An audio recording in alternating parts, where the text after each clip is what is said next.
You're just a little toy that he keeps locked in a little room. Don't go anywhere, don't see anyone, just stay there and paint until I come back to fuck you.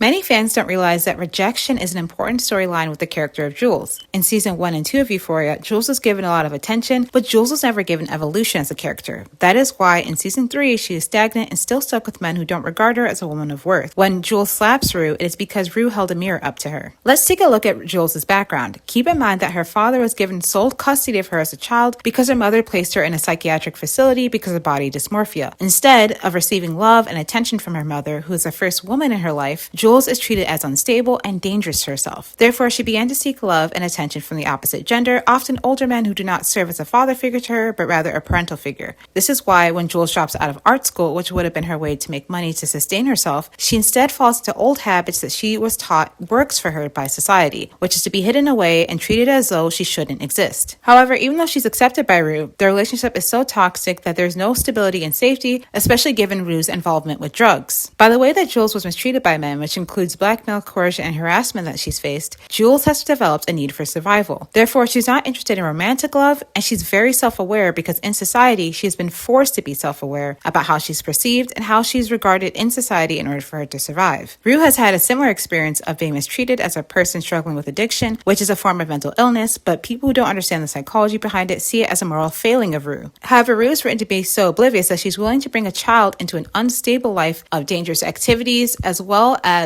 people who are constantly threatening her life, all while admitting that she has not been very sober for very long at a time. As we've seen, Jules has been rejected for her artwork, Jules has been rejected by society, Jules has been rejected by men, Jules has been rejected by a current partner, and ultimately, Jules has been rejected by her mother, who she still doesn't speak about, which all culminates when Rue talks about motherhood. And the culmination of all of that pain is why Jules slapped her. If you're interested in queer stories, Cindy Pham wrote a dreamy, powerful queer retelling of Sleeping Beauty called The Secret World of Briar Rose.